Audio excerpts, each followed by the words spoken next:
হবে। এই দলের কমিটি করতে গিয়ে গত 17-18 বছর আল্লাহর রহমতে লোক ডাকিও 3 দিন লোক ডাকিও আমরা লোক পাই না, কমিটি করতে পারি না। যদিও কমিটি করি আমরা, পরের দিন সকালে স্বামী স্ত্রী আসি কয় ভাই আমার নামটা কাটি দেন, কে আমরা থাকবেন নেই।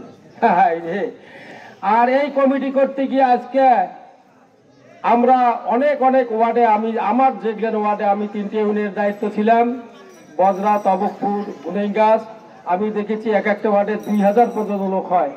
কোথার থেকে আসলো? পরিস্থিতি বাধ্য করায় মানুষকে ভাই সব।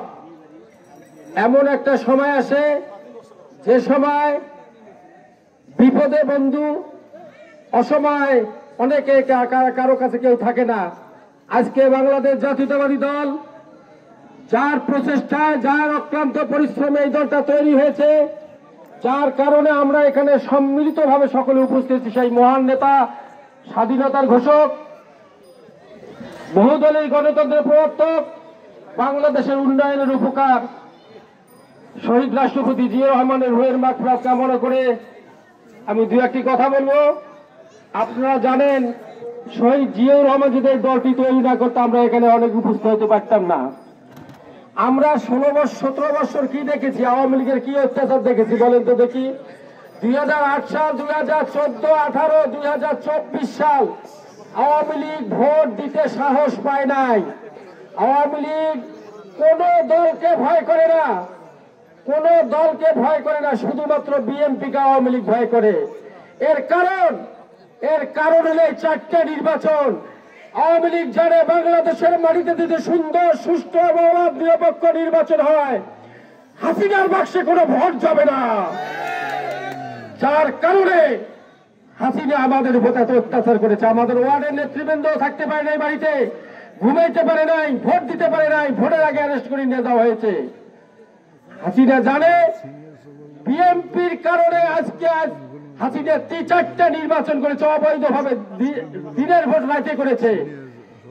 হাসিনার সাহস ছিল না সুষ্ঠু নির্বাচন করার, যার কারণে বাংলাদেশের মাটিতে বিএনপি যত অত্যাচারিত হয়েছে, যত নির্যাতন হয়েছে, যত গুম, খুন, হত্যা, আয়না ঘর এমন একটি ঘর যে ঘরে মানুষ, সুষ্ঠু মানুষ নিয়ে যাওয়া হয়, রক্তে মাংসের গড়া মানুষকে নিয়ে যায়, সেখান থেকে কঙ্কাল বাইর করে নিয়ে আসা হয়।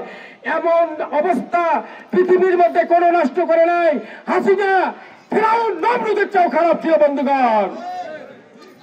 আর বর্তমান আমরা দেখেছি বাংলাদেশটা স্বাধীন হয়, আপনারা চান, স্বাধীন হচ্ছে, আপনারা চান না বলেন তো? চান ঠিক না? আচ্ছা বলেন।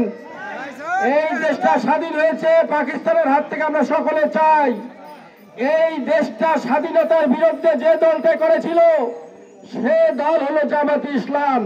আমরা তাদেরকে আজকে কয়েকটি নির্বাচন হয়েছে, আপনারা জানেন স্বাধীনতার পরে এ পর্যন্ত জামাত 56টা এমপি পেয়েছে, টোটাল নির্বাচনে 56টা এমপি জামাত পেয়েছে।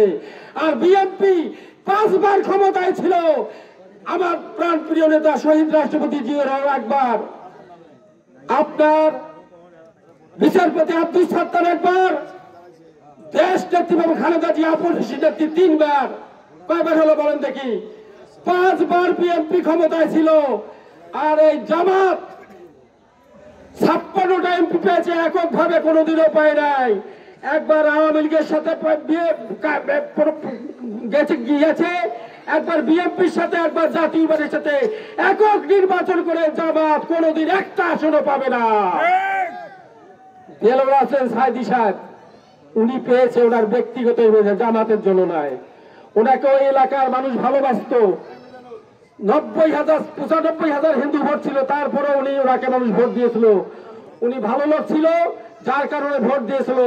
জামাত আমাদের উপর যে ভাষাগুলো বর্তমান ব্যবহার করতেছে, জামাত মনে করতেছে আমরা সরকার গঠন করব, এবং তারা আজকে যার কারণে বিএনপির মতো অনেক কিছু কথা বলতেছে। বাংলাদেশের মাটিতে আগামী 26 সালে ফেব্রুয়ারিতে যে ভোট হবে, কোন দল বিএনপির সঙ্গে থাকবে না।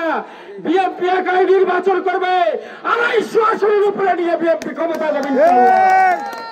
জামাত বহু আফসোস করতে হবে, বহু আফসোস করতে হবে। আজ অনেক কিছু করতে বলতেছেন, ফেসবুকে বলছেন পিডির চামড়া থাকবে না বলতেছেন। পিডির চামড়া কার থাকবে না? ভোটের পরে বাংলাদেশে প্রমাণ হবে সেটা বন্ধুগণ। আমরা বলতে চাই জামাত বাংলাদেশ চায় নাই, জামাত পাকিস্তান চেয়েছিল।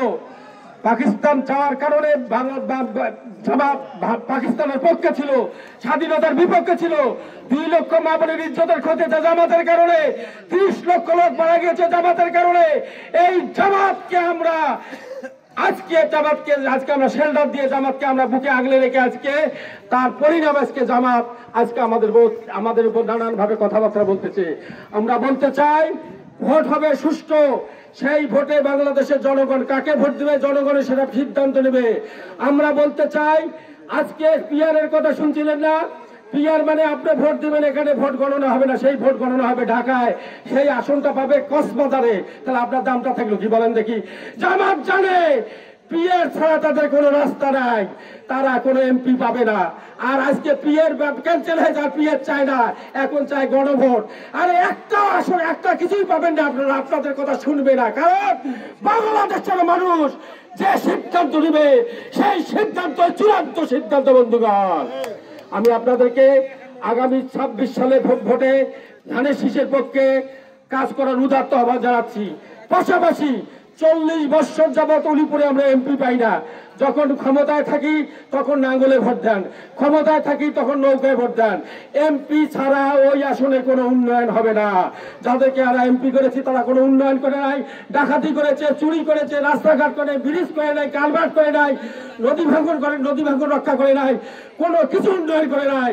আজকে তাই বলতে চাই আগামী 26 সালে বাংলাদেশ জাতীয়তাবাদী দল যে প্রার্থী দিয়েছে, আমাদের প্রাণ প্রিয় নেতা, উলিপুরের মাটি ও মানুষের নেতা, যারা বাংলাদেশ উলিপুরের মধ্যে যাদের অনেক কিছু উন্নয়নের চিহ্ন আছে, সেই পরিবার কাসেম পরিবার, তার সন্তান যারা তাজবুল ইসলাম ধানের শীষে নমিনেশন পেয়েছে। ইনশাআল্লাহ ধানের শীষের পক্ষে কাজ করিয়ে, উলিপুরের মাটি ও মানুষের নেতার পক্ষে কাজ করিয়ে আগামী দিনে উলিপুরকে একটা উন্নয়নশীল উপজেলা হিসেবে সৃষ্টি করবেন, এই আশা প্রত্যাশা ব্যক্ত রেখে আপনাদের সকলকে জিয়াউর রহমানের আদর্শের সৈনিক হিসেবে কাজ করার উদাত্ত আহ্বান জানিয়ে, জিয়াউর রহমানের সন্তান, দেশটাকে খালেদা জিয়ার সন্তান, তারেক জিয়া ভাই হিসেবে আপনাদের কাছে অনুরোধ রাখবো, বিএনপির পতাকা তলে ঐক্যবদ্ধভাবে আগামী দিনে বিএনপির একটা এমপি উপহার দেবেন, এই আশা করে আমি আমার বক্তব্য শেষ করলাম। খোদা হাফেজ।